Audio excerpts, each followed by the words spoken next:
Hello, beautiful people. Welcome back to another video. If you're new here, this is Subbu Devan, and you're watching Subbu's journey.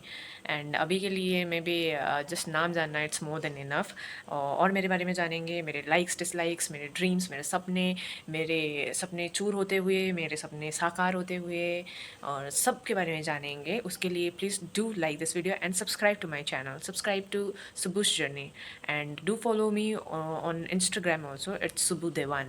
Okay, Subudewan Devan. And motive behind making this video is all that I love talking to myself. I am an overthinker. अभी तो मैं कमियाँ बता रहा हूँ अपने बारे में, जो कि कमियाँ बतानी चाहिए, क्लियर होनी चाहिए खुद से ही. So as you know, I love talking to myself. And in अब वीडियो बनाते वक्त भी it's like camera, me and just this room. So it's also like talking to myself only, है ना.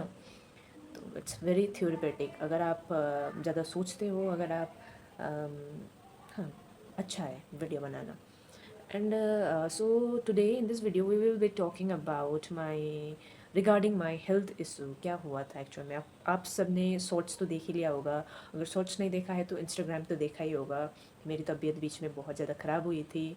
एंड अभी भी it's I am on like recovery. अभी भी आई एम नॉट हैविंग जो नॉर्मल खाना भी होता है वो भी नहीं खा रहा हूँ, क्योंकि आई एम जस्ट हैविंग खिचड़ी, दलिया. दलिया तो पसंद नहीं आया मुझे. बस आई एम हैविंग खोले, खिचड़ी एंड नारियल पानी एंड ऑल. सो चलते हैं पीछे. अब मे बी 6-7 दिन पीछे की बात पे चलते हैं. तो 2 दिन से मेरी तबीयत बहुत ज़्यादा ही ख़राब चल रही थी, टू बी वेरी ऑनेस्ट. बहुत ज़्यादा तो नहीं, लेकिन आई थॉट कि इट्स नॉर्मल डायरिया हो रहा है मुझे.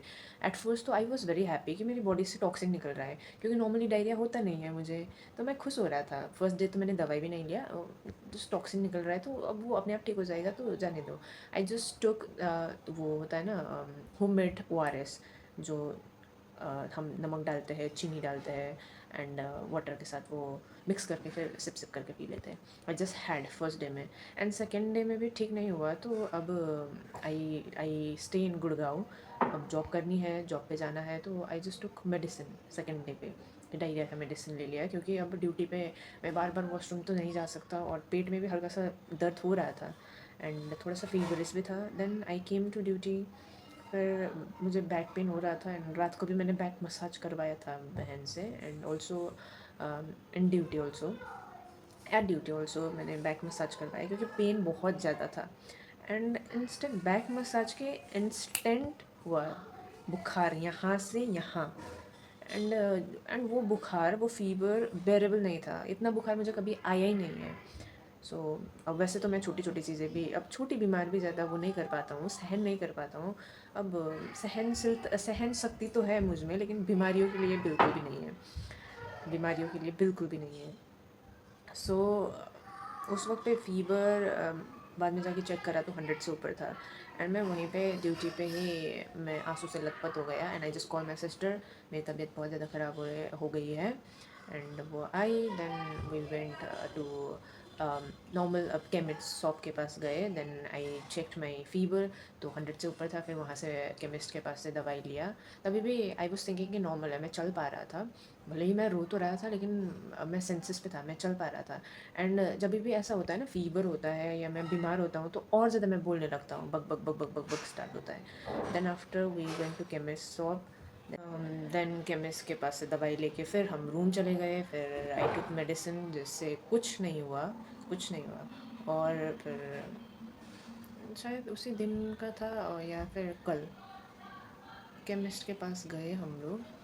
फिर उसके बाद वी वेंट टू नहीं, वो दिन मैंने ऐसे ही काट लिया. फिर अगले दिन फिर समझ में नहीं आया, और ज़्यादा तबीयत ख़राब हो गई, और ज़्यादा डायरिया होने लग गया. सो मैंने बताया ऐसा ऐसा हुआ है. एंड फिर हम लोग गए डॉक्टर के पास, जो कि मैं वहीं पे दिखाता हूँ डॉक्टर. अब यहाँ पे मेरे वर्क प्लेस से भी बहुत हेल्प मिली है. एंड वहाँ से फिर क्लिनिक के पास दिखाया, और फिर वहाँ पे बताया कि स्टमक इन्फेक्शन हुआ है. एंड मेडिसिन दे दिया 2 दिन का, 2 दिन मेडिसिन खाना. एंड मे बी पानी की वजह से वैसे हो सकता है, बोला उन्होंने, डॉक्टर ने. देन फिर आया, मैं शाम को खाने के लिए बोला था दवाई. एंड शाम को आई टुक मेडिसिन तभी भी ठीक नहीं हुआ, और ज़्यादा हालत ख़राब हुई हो गई। देन उसके बाद अब समझ में नहीं आया, सो हॉस्पिटल गए हम। यहीं पे है उमा संजीवनी हॉस्पिटल। हॉस्पिटल गए एंड हॉस्पिटल पे भाई साहब, अब गुड़गांव पे, if you live here and गुड़गांव पे, you know how expensive things are, and hospital तो और भी अब छोड़ो बात ही। एंड रात के टाइम पे तो और ज़्यादा बढ़ जाते हैं रेट्स। जो नॉर्मल दिन पे होता है वो रात के टाइम पे और बढ़ जाता है, जो कि अब मुझे तो बताया था कि दिन में चले जाओ चले जाओ चले जाओ। सो मैंने माना नहीं, मुझे लगा कि मैं ठीक हो जाऊंगा, लेकिन रात को बहुत ज़्यादा दिक्कत हुई। फिर रात को हॉस्पिटल ले गए। फिर वहाँ पे बोला कि अब अगर एडमिट करनी है तो कर लो, वरना अब दवाई तो सही दिया है, दवाई अगर दवाई से हो जाता है ठीक तो दवाई ले लो। देन फिर अब रात को तो बहुत ज़्यादा एक्सपेंसिव बता रहे थे। फिर हम वापस आ गए। एंड फिर अगले सुबह से मुझे 3 बजे से फिर से दिक्कत होने लग गई, एंड 5-6 बजे तो फिर अनबेरेबल, क्योंकि वॉमिट में भी एंड डायरिया पे भी ब्लड जाने लग गया था। तो मैं भी कुछ डर गया था उस वक्त पे। एंड फिर 5-6 बजे, शायद 6-7 बजे मुझे हॉस्पिटल ले गए। उस वक्त पे मैं अपने ज़्यादा सेंसेस पे नहीं था। हॉस्पिटल ले गए, फिर हॉस्पिटल लेके फिर ड्रिप चढ़ा, ड्रिप जो कि मुझे बिल्कुल भी कभी भी टिल अब टिल नाउ तो नहीं बोल सकता, अभी तक मुझे चढ़ा नहीं था। अभी यहाँ पे निशान है छोटा सा। तो वहाँ से ड्रिप चढ़ा। फिर 2 डेज़ तक मुझे, 1.5 डे तक कुछ भी अलाउ नहीं था मुझसे, नॉट इवन वाटर, पानी भी पीना अलाउ नहीं था। बुखार उतना हो रहा था। अब बुखार के कारण मुझे पट्टियाँ कर दे रहे थे, एंड पूरा इंजेक्शन भी पूरा ड्रिप से ही जा रहा था। पूरा blood test, ultrasound, urine test, stool test सब हुआ। एंड फिर पता चला अगले दिन रिपोर्ट में कि स्टमक इन्फेक्शन होने के कारण मेरे लीवर और इंटेस्टाइन में भी स्प्रेड हो गया है। इसलिए ज़्यादा तकलीफ़ हुई। देन अगले दिन हमने 3-3:30 बजे डिस्चार्ज लिया। फिर रूम पे गए हूँ अभी। तो अभी ठीक है, अभी I am feeling much much much better. And अभी तक भी समझ में नहीं आया कि मुझे कि मेरे साथ एक्चुअल में हुआ क्या था। अब घर पे भी कॉल किया, सब में बात किया, तो थोड़ा सा मेरा spirituality and the physical body, spiritual and physical body में थोड़ा सा डिसबैलेंस होने के कारण और ज़्यादा दिक्कत हुई। बस ये सारी बात पता है। सो यही है video, and thank you so much for watching. इतना सुनने के लिए, इतना मेरे बकवास, एंड चाहे आप कुछ भी समझ सकते हो। Thank you so much for listening. So give a thumbs up and see you in another video. Take care. Bye bye.